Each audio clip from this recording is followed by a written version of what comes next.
I made a terrible mistake when I started my farm or when I was expanding my farm in Nigeria, and that mistake has been hurting me till this moment. That mistake is the major reason why I had to leave Nigeria and migrated to the UK to start over my life again. And so many people are still tolling on that path. So many people that are coming up in the agricultural firm are still making those mistakes that landed me here. And I felt that I should discuss this with my audience so that they should know what to avoid. They should know about my mistake, and if possible, they should avoid it. My father normally say that the best wise man is the person that learns from someone else's mistake and use that person's mistake in order to avoid his own. Now, what are some of these mistakes that I made? I lost over 200 million naira in agriculture as a young chap that was trying to build up a farm in Nigeria. Now, listen, I know that some people, before I go on, I know that some people have different reasons why they want to have a farm. Some people just want to have a farm, a garden where they can grow vegetables, tomatoes, pepper, and have probably 10 chicken that lay egg daily for them to eat, have a small pig or goat in the compound for therapeutic purposes and hobby purposes where they can see it. It will cure their hypertension, their BP, drop their blood level, and things like that. We have people like that. Now, we have another set of people that are in agriculture for the business aspect of it, for the commercial aspect of it. They want to make money out of the agriculture. They also want to empower their community. They are also in tune with the sustainability development goal, the SDG goals that they want to do. Now, I fall into the second category. I was interested in agriculture because of the commercial purposes. And because I was interested in the commercial purposes, it entails that I expand the farm. When I started my farm, I started on a small scale. I was busy buying more land than putting in more animals in the farm. This is recommendable because I bought those land at a very, very reasonable prices at that time. And it was when my farm started setting in, I started putting in structures. That is when the area now started developing. In fact, in the area where my farm is, I'm the one that draw the electricity from the transformer inside the town, not the transformer, from a point where a neighbor stop inside the town down to where my farm is. So when people saw that I was already making development, that is when they started buying the property. Now, what is the point I'm making? The point I'm making is that when you want to do agriculture, the first thing you need to consider is your source of funding. I was a salesman working for a pharmaceutical company, and I did this agriculture with a saved money, a money I got from a storage business that I did when President Muhammadu Buhari decided to lock the border, and then the price of rice paddy increased, and the storage I did gave me money. That was the money. I had two options: either to leave Nigeria at that time because most of my mates were leaving Nigeria, or to invest in agriculture. I decided to invest in agriculture. Now, that agriculture that I decided to invest in at that time, the source of funding that I had was my personal funding. And now, if I wish to expand the farm to the capacity, to the commercial capacity that I wanted, I needed to add another source of funding. Now, look at two things that you need to consider in this place. I'm drawing you to how I made this mistake so that you can avoid it if you want to succeed as a farmer in Nigeria. There is this lady or woman, not lady, sorry, she's married, Dr. Is it Nagoloyama, something like that. She's based in Uganda. She's into what do you call it, zero waste agriculture, which is the model I'm running. Zero waste agriculture is an integrated agriculture where you integrate crop processing, animal husbandry, that is livestock farming, aquaculture, and food processing. In this case, the waste from the pig can be used in order to provide maggot. The maggot can be used to feed the fish. The fish waste can be used to produce vegetable at the garden. The vegetable can be sold to pay staff salary.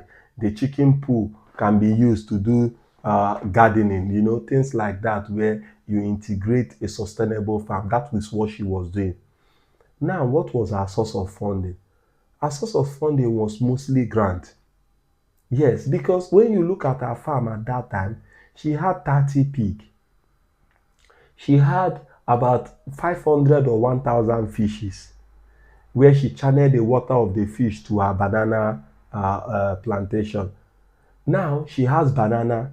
She have about 5 cow or so as of that time where we started playing together in this industry, the time where I started too.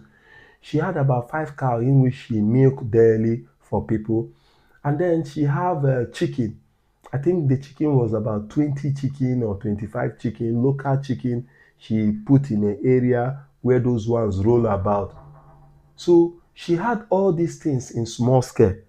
In 1 acre of land, she was able to divide 1 acre of land, quarter of an acre, quarter of an acre, and she even built house inside the same 1 acre of land.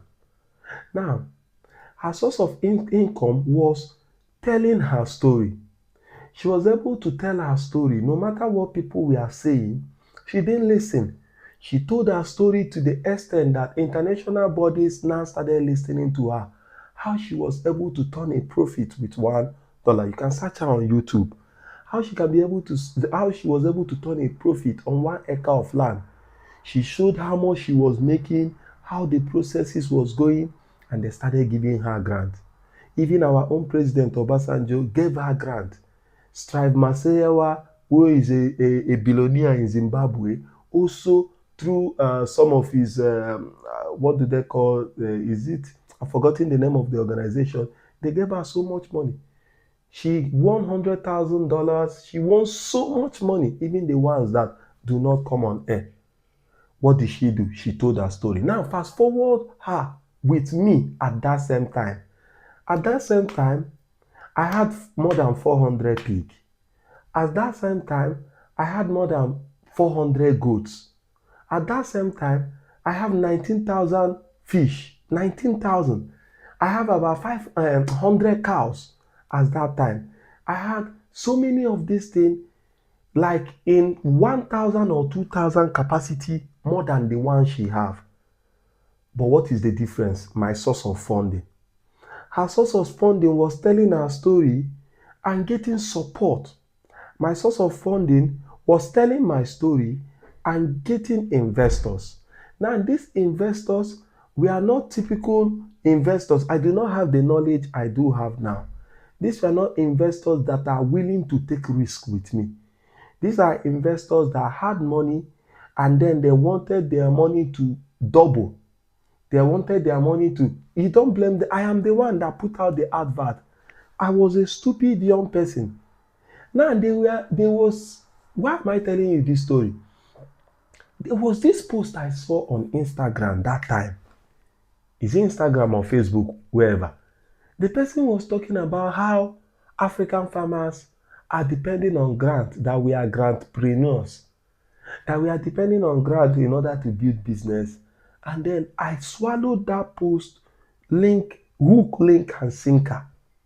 And that post affected me a lot. And that is why sometimes we need to be careful who we listen to. I always tell people, see, when you are listening to me, test my words, swallow my thoughts.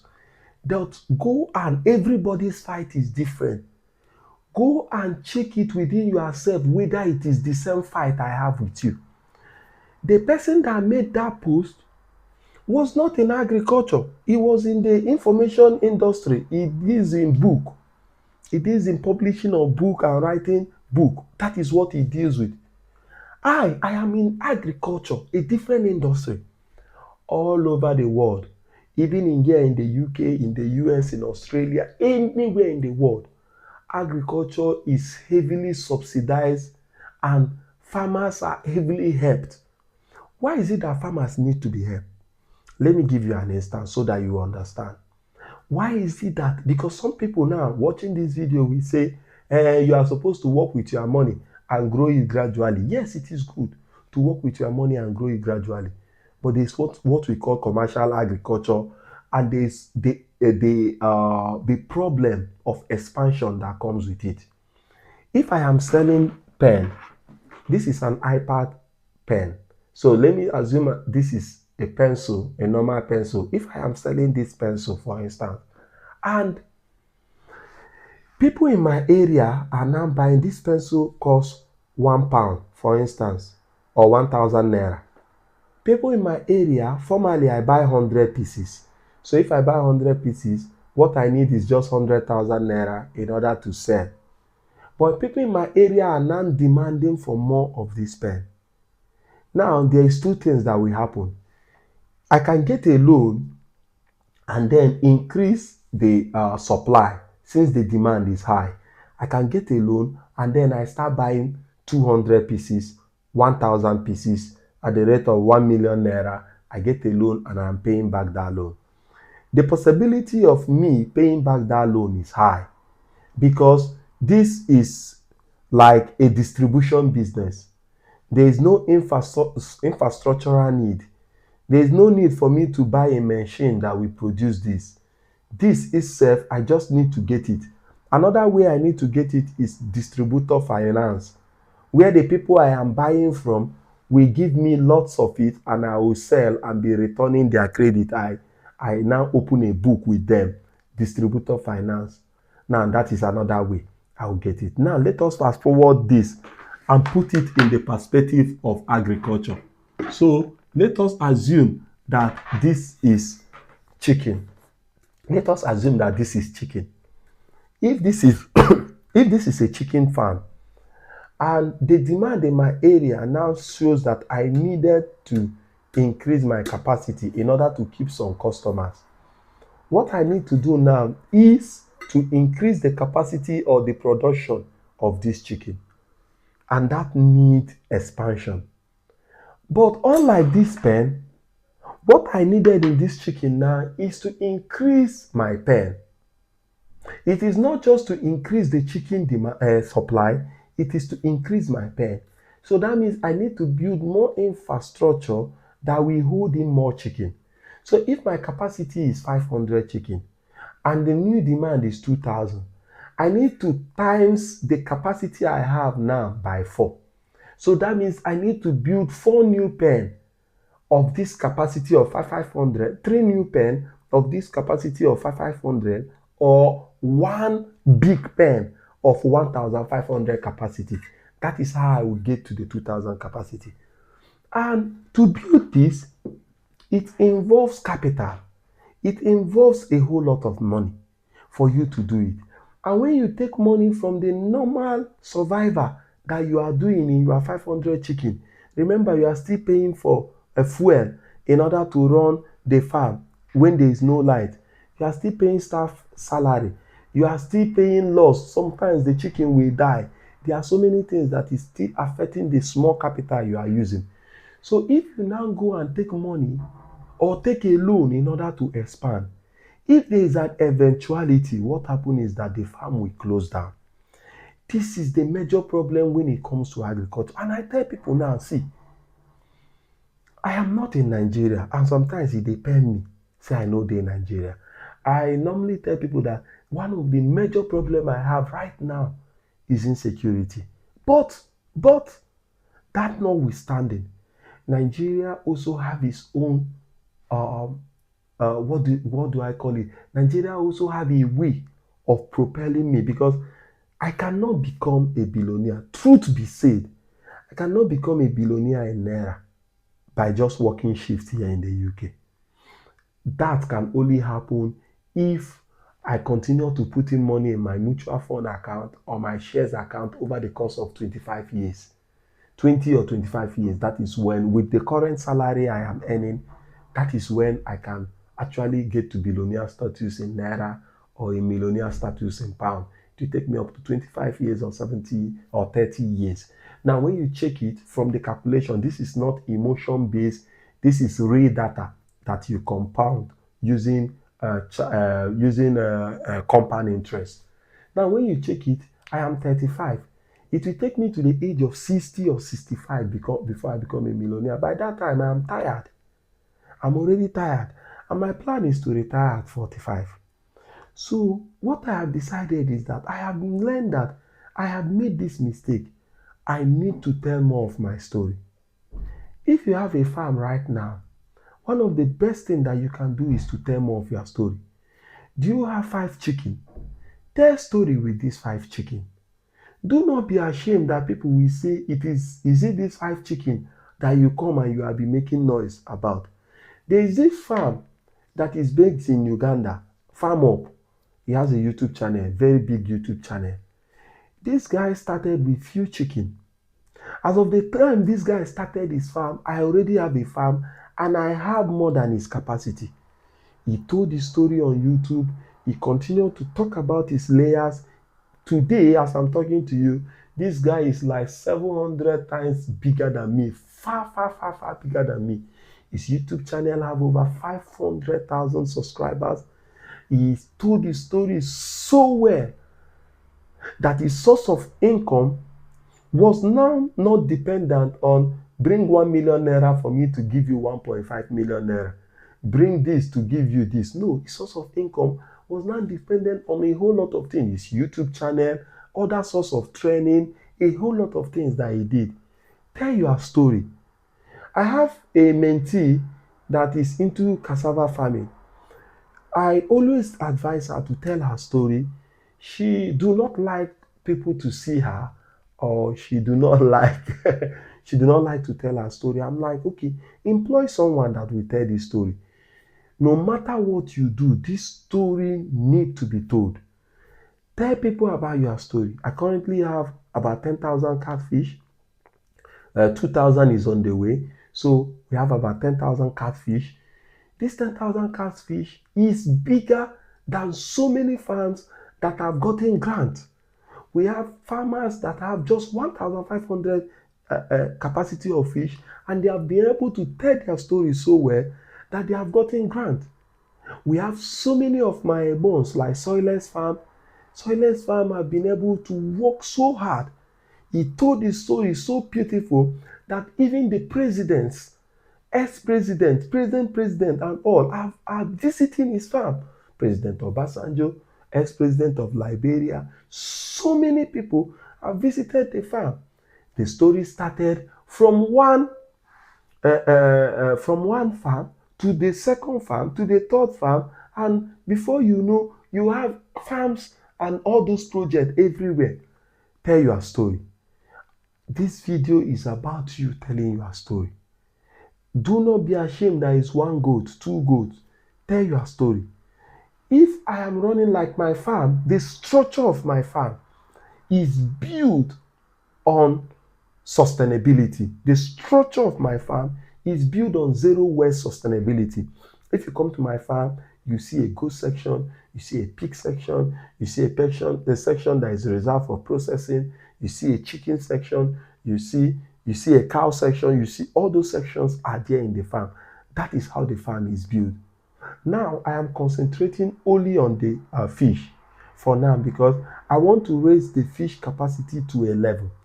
If I raise the fish capacity to a level, I can now start putting in livestock in the other places that I already have.